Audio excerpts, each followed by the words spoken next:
nerviosas. Y la porción superior recibe de ambos lados, cuando hablamos a nivel hemisférico y de la corteza cerebral. Entonces, esto básicamente como que nos ayuda a entender la diferencia entre una parálisis central y una parálisis periférica. Los que ya han rotado el otorrino, me imagino que me han dicho que la diferencia está en que la central respeta frente y la periférica no respeta la frente. ¿Alguien me dice o nos dice a todos por qué? ¿Alguien me explica esto con lo que les acabo de decir de anatomía?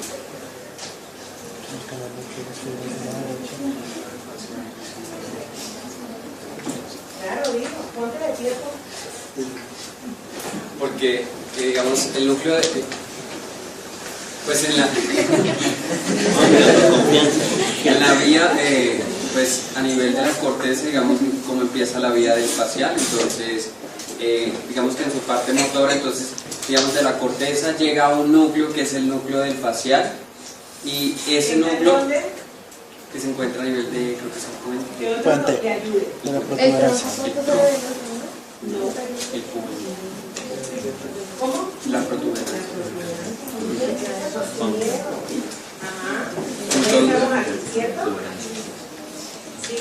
Entonces, digamos, ese núcleo recibe a su vez, digamos, una doble inervación tanto del lado de un lado y del otro lado. Exacto, hay una decusación a nivel de las fibras.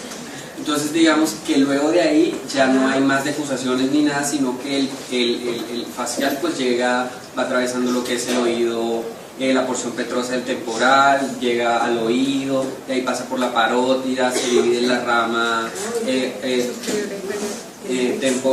temporofacial y craneofacial, y entonces pues ahí es cuando ocurre la parálisis. Entonces, cuando la lesión está a nivel del núcleo, o sea, ya recibió tanto la vía de un lado derecho como del lado izquierdo, entonces digamos, la parálisis es completa, o sea, porque las dos, mejor dicho, el estímulo de las dos vías pues se encuentra bloqueado. Mientras que cuando la lesión es a nivel posterior después del núcleo del facial, o sea, todo, digamos, o sea, infranuclear, sí.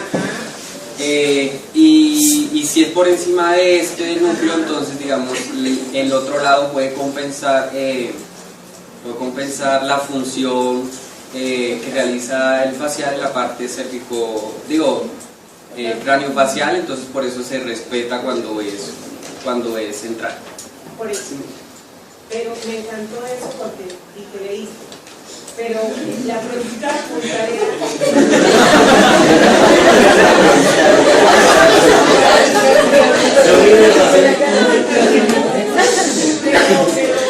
No, le carpeta. Es totalmente cierto.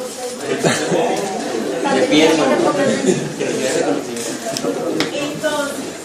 cuando es una lesión central, o la parálisis es central, lo que quiero entender, o sea, la pregunta es, ¿por qué el paciente del tercio superior no tiene problema? O sea, mueve, arruga, la frente, ¿por qué? O sea, tú hablaste de gozar, pero esa es la parte que quiero que me digas. ¿Será porque defusa? No. ¿Por qué? Porque hay una doble inervación, pues. Es así, pero ¿por qué?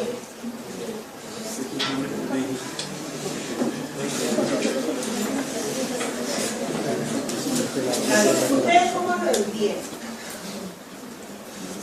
Ustedes entienden el tema,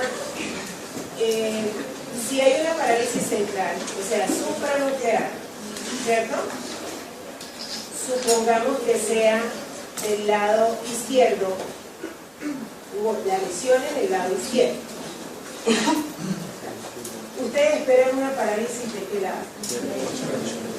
¿De dónde? Derecho. ¿Quiénes dicen izquierdo y quiénes dicen derecho? Levanten la mano izquierda. Les toca ayudar. ¿Usted? ¿Tú dices izquierdo. ¿Y quiénes dicen derecho?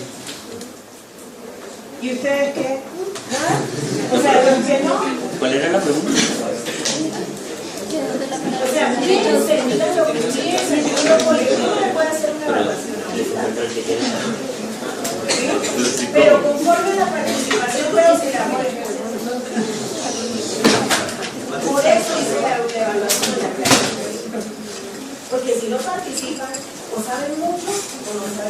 Y el que sabe mucho la gana y el que no sabe nada la pierde, como 0,5, 0,8, 1,5, esa cantidad es una tragedia sensata. Entonces participen. Y ustedes aprenden. ¿Listo? Entonces rápido. Tenemos ya 45 minutos. ¿Quiénes dicen izquierda? Pero ¿cómo era la primera? Eso, la Izquierda, la lesión es derecha. ¿Dónde es la lesión? Ah, listo, derecha, listo, reconozco la derecha. Si la lesión es central izquierda, ¿dónde debe encontrar la Contra parada? Contra la derecha. El Derecha. izquierdo, por eso ya no me van a perder. Levanten la mano. ¿Quiénes dicen izquierda? Dos. ¿Quiénes dicen derecha? ¿Y usted no?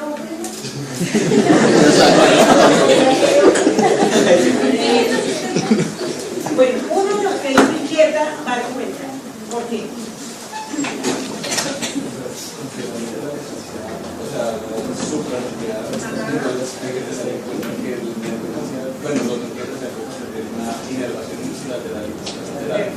Y lo otro que es que la lesión supranuclear todavía no ha llegado a hablar de explosivo foramen. Entonces, pues uno espera que la lesión sea del mismo lado que la otra. ¿Quién? Bueno, algunos fueron la mayoría. Derecha, argumento. ¿Quién? Sin pena, lo peor que puede pasar es que corrijamos lo que tiene corrección. Entonces, alguien que argumenta, usted que argumenta, dígale, cuente. ¿Por qué levantaste la mano diciendo que era él? Por la reputación, yo diría que si la lesión es del lado izquierdo, pues justamente porque se recuperaría adelante. Del lado derecho. ¿Y ustedes? Es que tengo entendido de que el del mismo lado sería como más inervando la parte inferior y del lado contralateral, digamos, sería, o sea, la de mi cara, la parte superior sería del lado contralateral y el inferior sería del mismo lado. ¿Me decís de la parálisis o de la inervación? De la parálisis. De la parálisis. Bueno, ahora escucharon los argumentos de sus compañeros. ¿Alguien cambia de opinión? O sea, los que dijeron derecha se pasan a la izquierda y viceversa. ¿Se quedan así? Muy bien. Tiene razón lo de la derecha. ¿Por qué llegué a este punto? Porque eso a veces es motivo de equivocaciones. En las centrales no es el tema de que no es excusado, estamos hablando de corteza, estamos hablando a nivel hemisférico, estamos hablando a nivel del cerebro. Es decir que antes de que llegue el núcleo ya se depuso. ¿Listo? Y la respuesta real es que si es central, es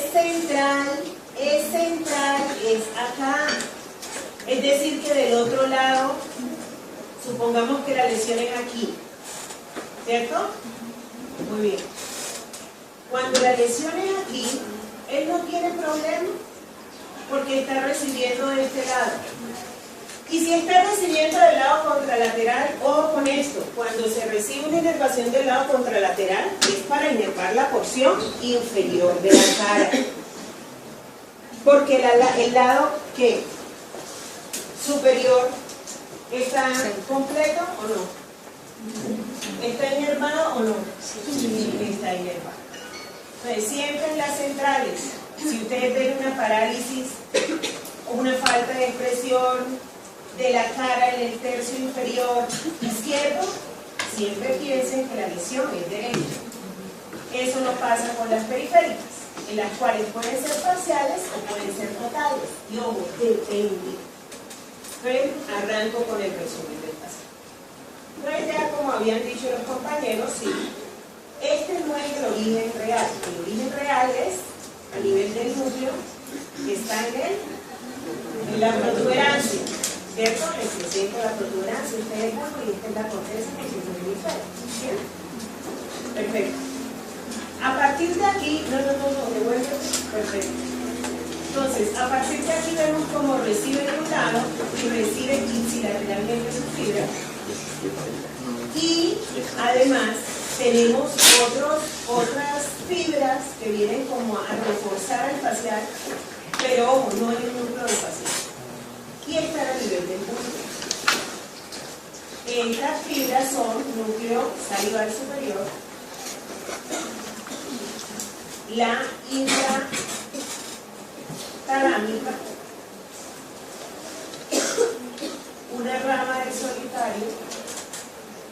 Ahora vemos el origen aparente, que es a nivel de, si aquí vemos la protuberancia, vemos el bulbo, es un ángulo condocerebroso del origen aparente. Pero antes de eso, el facial le hace como que una vueltica o donde da la primera rodilla, que pasa posterior al sexto paso.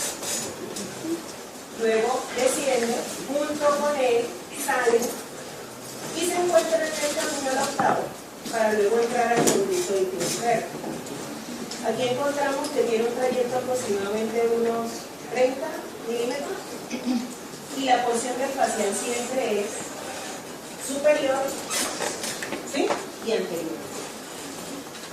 Pero resulta que él no sale solo, como todos recuerdan, va acompañado por el intermediario. Es intermediario porque está en medio del octavo, que es posterior, inferior y superior, y el facial, que es anterior y superior. Luego llegan al fondo del CAI, separados tanto por la barra de Bill como la cresta falciforme. Ella entra a una porción conocida como laberíntica. Aquí en la porción laberíntica es la más corta, ¿no? Es entre 3 y 5 milímetros. Tenemos aquí mismo el ganglio geniculado. Y a partir de aquí se da, podríamos decir, una primera ramita, conocida como el nervio petroso superficial mayor.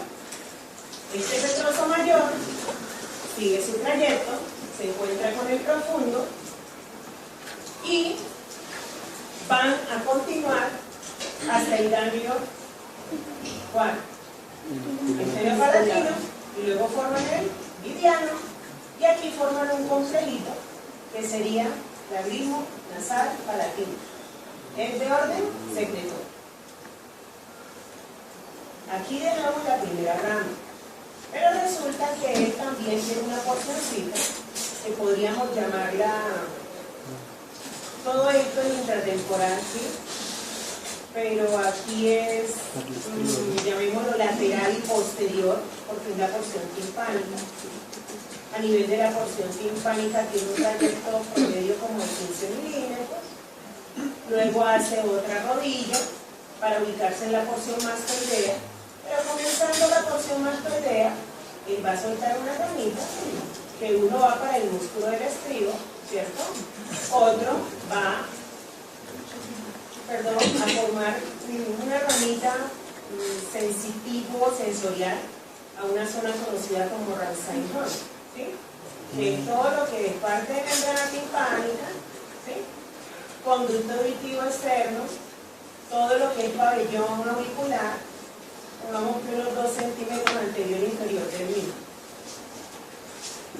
Y también nos da una ramita conocida como cuerda del tímpano, ¿sí? Esta está completamente intertimpánica, con ayuda de reparo en momentos de cirugía. Esta también tiene una función secretora. Se va a un ganglio, ¿cierto?, que es el salival. Entonces se van una sensitiva y una secretora, una para las glándulas, que son la submandibular, sublingual, y 2/3 anterior de la lengua. Esta gráfica está un poquito más, ¿no?, porque son 2/3 anterior de la lengua para darnos gusto, el gusto, y la otra para la porción secretora. Y luego viene una estructura llamada como extratemporal o extracraneal, que es la salida a través de la mujeres turomastoideo, para darnos unas ramas que era el que el doctor muy querido dijo, que es temporofacial y cervicofacial. Entonces, temporofacial, frente, temporal, nos ayuda con la mímica del tercio medio y superior de la cara. Y una cervicofacial que, pues, ella antes de eso llega a la parótida, junto con un nervecito que se llama Jacobson, una ramita, pero no es importante porque la función secretora de la parótida no depende del facial. Si hablamos de glándula, nos encargamos o decimos que el facial se encarga de la función secretora de la sublingual y submandibular. Entonces aquí vemos que nos da inervación para platismo, el tercio inferior de la cara, ¿sí? Nos da para vientre posterior del gástrico, músculo estilo músculo estilo gloso y músculo palato. ¿Estamos claros ahí? Entonces, si pensamos en esta inervación, inmediatamente nos recordamos de que si algo pasa en determinadas porciones recordando el trayecto, pues se altera secreción lacrimal, secreción, ¿sí?, de glándulas nasales, salivales, en porción, cuando hablamos de que el sentido del gusto y el olfato están muy unidos. Ese no es el tema de hoy. También algunos reflejos, sensación o alteración del gusto, si hay un daño en él, producción o no de saliva, ¿sí? Y algunas, muchas funciones pues, de la mímica, expresión facial, sensibilidad a nivel periauricular, auricular, CAI e incluso membrana timpánica, y un complemento en algunas funciones motoras a nivel del cuello. Perfecto el repaso. ¿Recordaron la anatomía? Sigamos. Muy bien, entonces tenemos que la parálisis facial, central, periférica, ¿sigue? Aquí podemos ver claramente un ejemplo de si el daño es central, miren que hay un respeto del frente, ¿cierto? ¿Por qué? Porque la porción que está lesionada, ¿sí?, que es a nivel izquierdo, ¿no?, viene y recibe ramas del lado contralateral y también, sobre todo para el lado de la frente, de ese mismo lado dañado, también le vienen ramas del lado contralateral. Vemos que hay una lesión a nivel del tercio inferior superior respetado, en la periferia distinta, es una parálisis total. ¿Sigue? Entonces la parálisis central se caracteriza porque pues hay un compromiso, ¿cierto?, de la cara contralateral al daño. Recuerden que la lesión es de predominio inferior, ojo. Ustedes vieron la gráfica y observaron que incluso el párpado está respetado, no del todo. En las centrales ustedes pueden observar que no hay cierre palpebral completo.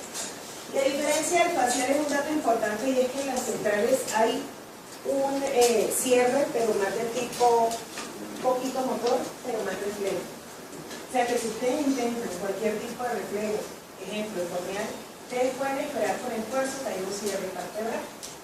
Una característica importante son estos tres signos.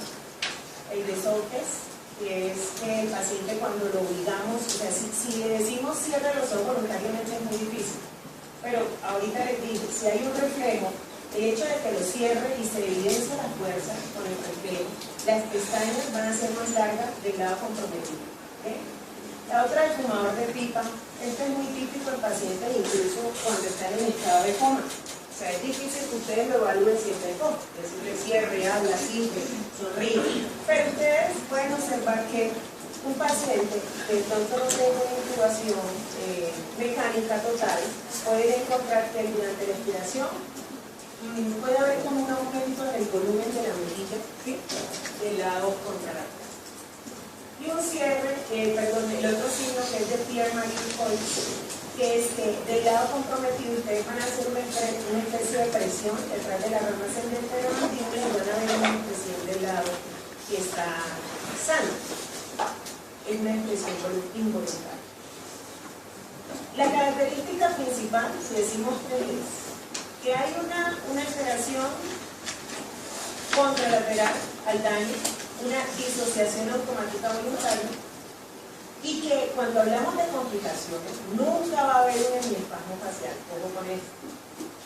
Cuando son bilaterales, pues observamos que no hay movimientos voluntarios, pero como les digo, va a haber una conservación de la movilidad refleja. ¿Sigue?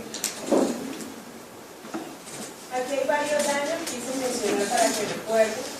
En una neuropraxia, hablamos del nervio, ¿no? Neuropraxia, neurognesis, osteognesis. Cuando hay neuropraxia, quiere decir que es un nervio que nos puede evolucionar. La parálisis es completa, o sea, porque las dos, mejor dicho, el estímulo de las dos vías pues se encuentra bloqueado. Mientras que cuando la lesión es a nivel posterior después del núcleo del facial, o sea, todo digamos, o sea, infranuclear, sí. Y si es por encima de este núcleo, entonces digamos el otro lado puede compensar la función que realiza el facial en la parte craniofacial, entonces por eso se respeta cuando es central. Por eso. Pero me encantó eso porque leíste. Pero la pregunta nerviosas.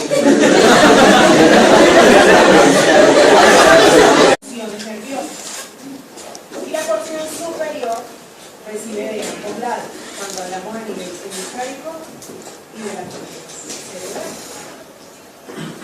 Entonces, esto básicamente como que nos ayuda a entender la diferencia entre una parálisis central y una parálisis periférica.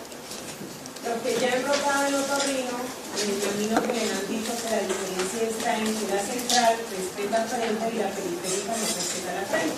¿Alguien me dice o nos dice a todos por qué? ¿Alguien explica esto con lo que les acabo de decir de anatomía?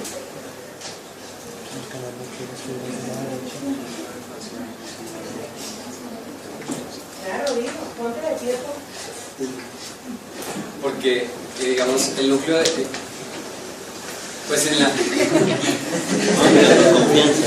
la vía, pues a nivel de la corteza, digamos, cómo empieza la vía del facial, entonces, digamos que en su parte motora, entonces, digamos, de la corteza llega a un núcleo que es el núcleo del facial, y ese núcleo que se encuentra a nivel de, creo que se encuentra... Que ayude.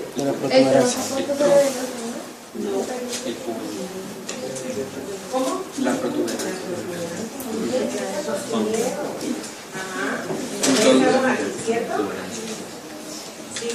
Entonces, digamos, ese núcleo recibe a su vez, digamos, una doble inervación tanto del lado de un lado y del otro lado. Exacto, hay una decusación a nivel de las fibras.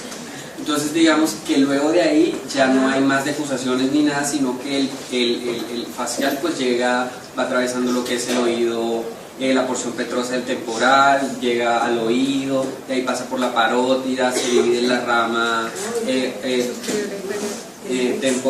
temporofacial y craniofacial, y entonces pues ahí es cuando ocurre la parálisis. Entonces, cuando la lesión está a nivel del núcleo, o sea, ya recibió tanto la vía de un lado derecho como el lado izquierdo, entonces digamos, la parálisis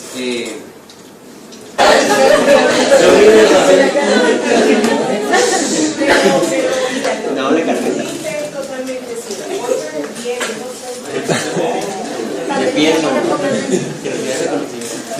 Entonces, cuando es una lesión central, la parálisis es central, lo que quiero entender, o sea, la pregunta es, ¿por qué el paciente del tercio superior no tiene problema? O sea, mueve, arruga, la frente, ¿por qué? O sea, tú hablaste de usar, pero esa es la parte que quiero que me digas.